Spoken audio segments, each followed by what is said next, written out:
How can a single human being change the world not just through talent, but through sheer stubbornness, relentless drive, and by erasing the word impossible from their dictionary entirely? Emerging from the narrow, modest streets of a small island off the coast of Portugal, where football was initially nothing more than a distant dream, he didn't just write his name on the golden pages of history, he rewrote those pages with his own bare hands. Today, we're not just talking about a footballer. We are not just talking about a successful athlete. We are talking about a perfection machine that pushes the absolute limits of human will and flatly refuses to accept failure. Cristiano Ronaldo dos Santos Aveiro. His story is far deeper, much darker, and infinitely more inspiring than the 90 minutes you watch on your television screens. If you are ready, we are about to step into the roots of this legend, into the mind of a man who was born with no silver spoon, seizing everything he ever achieved with his own fingernails. The year is 1985. The place, Funchal, a city on Madeira, a volcanic island belonging to Portugal in the middle of the Atlantic Ocean. When Cristiano was born, his family was struggling immensely to make ends meet. His father was a municipal gardener. His mother worked herself to the bone as a cook and cleaning lady.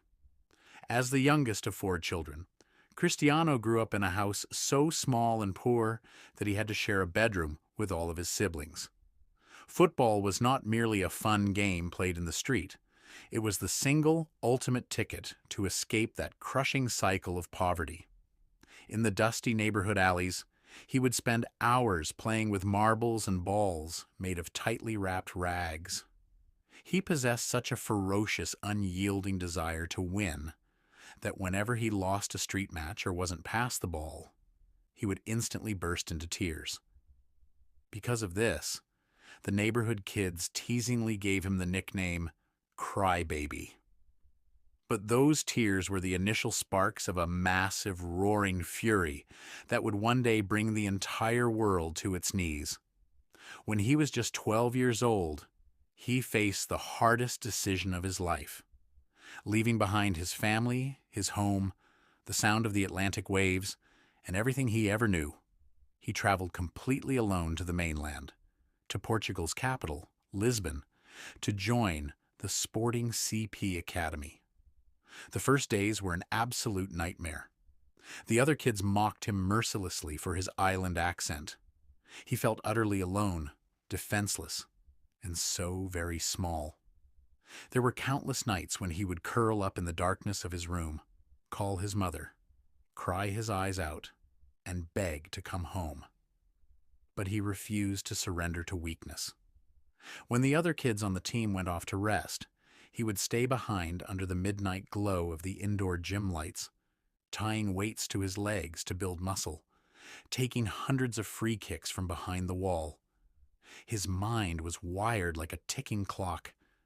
Either he would leave this island as a living legend, or he wouldn't make it at all. The year is 2003.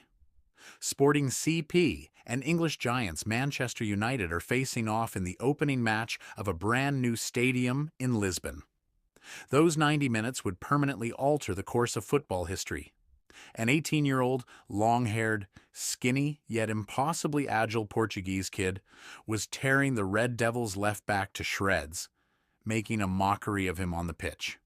When the match ended, as the Manchester United players walked back down the tunnel, they practically begged Sir Alex Ferguson.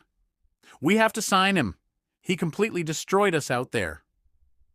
And so, the Manchester era officially began. When he stepped foot into Old Trafford, a crushing weight was placed upon his shoulders. He was handed the club's iconic number 7 shirt. Previously worn by legends like George Best, Eric Cantona, and David Beckham, that jersey was an immense responsibility for a young Cristiano. In his early years, he was often criticized as a flashy show pony, a boy who loved step-overs, fell down too easily, and held onto the ball for far too long. Enter Sir Alex Ferguson, a true commander of men. Ferguson saw the raw, diamond-in-the-rough potential and set out to forge it.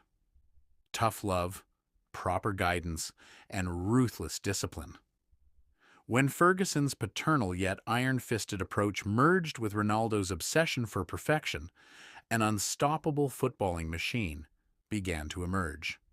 He refused to leave the gym. While his teammates headed home after training sessions, he would jump into the pool, lift heavy weights, and spend hours perfecting his shooting technique.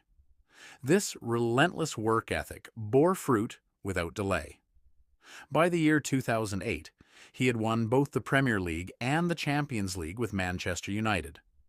He was now recognized as the best player in the world, proudly lifting his very first Ballon d'Or trophy up toward the sky. In the summer of 2009, a monumental transfer shook the foundations of the football world. Real Madrid signed Cristiano Ronaldo for a then world record fee of €94 million. Eager to welcome their new king, 85,000 fans packed the Santiago Bernabéu stadium to the absolute rafters. History was about to be written. The Madrid years were an era of logic-defying statistics, mind-boggling records, and an eternal rivalry. His legendary feud with Lionel Messi in Spain was the greatest individual competition football had ever witnessed.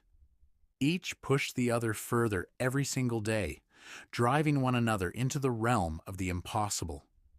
The rivalry was so grand that every single weekend, the entire globe held its breath to watch the magic these two men conjured on the pitch. Ronaldo evolved away from the flashy winger identity of his Manchester days, transforming into history's most lethal, merciless scoring machine. His unbelievable spatial awareness inside the box, his gravity-defying leaps into the air, and his flawless execution with both feet made him utterly uncontainable. In 438 official appearances for Real Madrid, he scored an astonishing 450 goals. He cemented his status as the club's all-time leading goal scorer. He single-handedly dragged Real Madrid forward on Europe's grandest stage. Consecutive Champions League triumphs were the perfect fusion of Madrid DNA and Ronaldo's insatiable ambition. Then, in 2016, he added a national team dream to his club accolades, leading Portugal to European Championship glory and winning his country its very first major international trophy. He was no longer just a club legend. He was a living national hero of Portugal. Time kept flowing.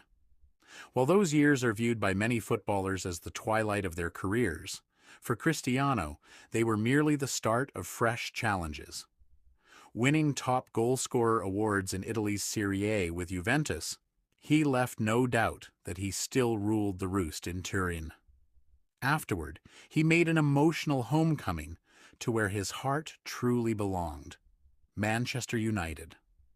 Though older, his hunger for football and that inner childlike fire on the pitch had not dimmed by a single degree. He continuously proved to everyone that football is not just a test of physical talent, but a battle of mental resilience and self-sacrifice. And next came a brand new adventure that shifted the geographical boundaries of the sport, the Saudi Arabian League and Al Nassr. While expanding football into new continents and cultures, he never once compromised on that childlike celebration after every match and every goal he scored. Even as he approached his 40s, he remained the hardest-working runner on the pitch, the absolute last player to leave the training ground, and a leader who would still shed tears for the pride of his national shirt. Thousands of articles have been written about Cristiano Ronaldo, and millions of words spoken. Some labeled him overly confident. Others embraced him as their ultimate idol. But no one, absolutely no one, can ever deny his work ethic, his discipline, and his deeply restless intolerance for failure. He stands as living proof of what happens when pure talent merges with an iron will and an unbounded dedication to craft. This epic journey stretching from the poor, dusty alleys of Madeira to the absolute zenith of world football, is far more than just an athlete's success story. It is the universal tale of never giving up, of rising stronger every single time you fall, and of writing your own destiny with your own hands. Do you believe Cristiano Ronaldo stands alone at the very peak of football history? Be sure to share your thoughts in the comments, and don't forget to subscribe to the channel to support this long, inspiring journey. Until our next legend, take care of yourselves.